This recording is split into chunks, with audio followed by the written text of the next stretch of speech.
Hey y'all, it's Raj with EV365. Today we're going to pull a charging curve on the Rivian R1T at an EVgo DC fast charger.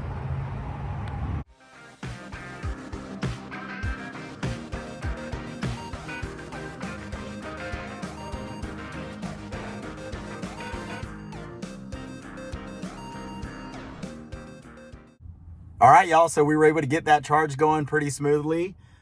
We use the Autocharge Plus feature that EVgo has with a few auto manufacturers, and Rivian is one of them. So once you've done it the first time, set it up in the app, put your vehicle in there with the VIN, your payment information. The first time you go there, there's some setup you need to do, but after that, you can just show up and plug in, and the car and the charging station will automatically communicate and authorize that charge and access your payment and get it paid for. So it's just plug and play at that point. And that works smoothly. There was probably about a maybe 30-second wait for it to recognize. It recognized right away and then get the charge authorized. That took about 30 seconds. And so now we're charging, and we had the Rivian at about 11% when we got here. And so we'll just track the charge every 5% and pull a curve together. And this charging station is rated at 350. When we first plugged in, we were getting around 115-ish, but that's because the battery was pretty cold. It sat overnight. But now we're up to about 141. So we'll see if it keeps going up from that as the battery warms up, and then just see how the curve goes after that. And we've used this particular charging station for some of our other curves, so we'll be able to do some comparisons across vehicles as well and see how if there's any consistencies between the two there using the same charging station. So thanks for tuning in, and we'll jump in at the end and summarize that data for you. Yeah, and just while we're charging here, I wanted to show you how the Rivian screen looks when you're charging, and it's good. I love the Rivian interface. It's super easy to get around, and I think the data is presented really well. It looks nice, and it's the same with the charging. It shows you the miles that you've basically got, or the expected range you've got, based off what driving range you're in. It's showing your charging speed, how much has been charged or how much has been put into your vehicle, how many kilowatt hours, the time you've got till it ends. You can stop the charge there. You can adjust the top end of the charge that you want to do, assuming you don't unplug before then, and it shows you where you are on the percent. So just all the information you really need right there on the main screen. And you've actually also got some of it over here on the smaller screen as well. And similarly, the app gives you some really good information also. So Rivian does a really good job, I think, of presenting data for you, across all the modules. But this charging one's real good. Okay, so here's the charging curve for the 2022 Rivian R1T. And what we always do is we plot the charging power that the vehicle is pulling in kilowatts against the state of charge of the battery pack as we're charging. And one thing you'll notice right off the bat is you'll see that that's kind of like a bell curve there. And you're probably thinking, why is that? Well, so the Rivian had actually sat outside overnight, and it was about 40 to 45 degrees throughout the night. And then we drove straight to the charging station in the morning when we picked it up. And we didn't precondition the battery or drive around significantly beforehand. So we are treating this as a cold battery DC charging curve.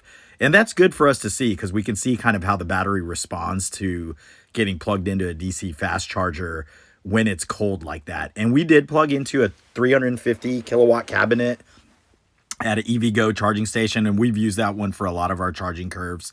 So it is capable of providing that amount of power.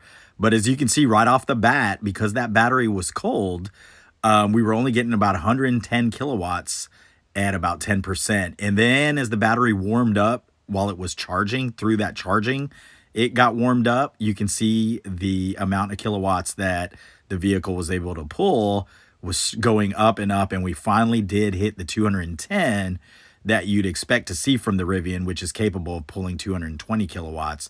We saw that 210 kilowatts, a little more than that, right at about maybe 35, 36% state of charge. So we'll separately do a warm battery or preconditioned battery charging curve and put up another video with that curve laid on top of this, just so we can compare the two. But I'm glad we were able to do this cold test, because you can just see that's something to consider when you have to go to a charge, is that it's not going to pull that full juice right at the beginning that the vehicle's capable of pulling, but you'll eventually get there as the battery warms up just from the charging itself. And then after that, the Rivian kind of followed what we've seen typically on charging curves for the Rivian. And Rivian has released a software update in the past that improved this curve a little bit, but it still does tend to drop off a little sooner than you would hope, especially with the size of the battery. The Rivian battery pack is usable, 135 kilowatt hours. So with that large pack, you do hope we could see that 210 kilowatts or even something in the higher 150 plus area last a little bit longer, maybe up to about 60%. And maybe eventually with some software updates, Rivian will be able to get us there.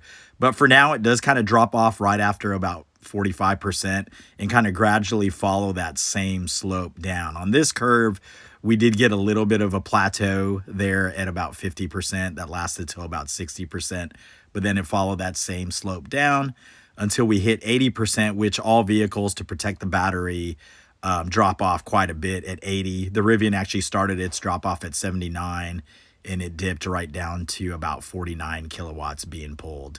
And then if we had kept on going, the Rivian would hold that 49 kilowatts for a little bit, and then as you get closer to 100, it would gradually fall off after that. So based off of those numbers and the Rivian having a battery capacity of 135 kilowatt hours, and it pulling about 210 for a little bit and then following this bell curve shape, we got a 10% to 80% charge time of 42 minutes. And that's again with a cold battery from the start. So that's not really that bad for a cold battery and for the size of the Rivian battery pack. So if we had a warm battery or a preconditioned battery, we could expect to see that maybe closer to 30 minutes, and we'll be able to find that out when we do that curve. And so at those numbers, we were pulling about 11.2 kilowatts on average every 5 minutes, or the equivalent of 8.3% of the battery pack every 5 minutes. So that's something you can kind of expect to get on average when charging a Rivian batteries, just for planning purposes.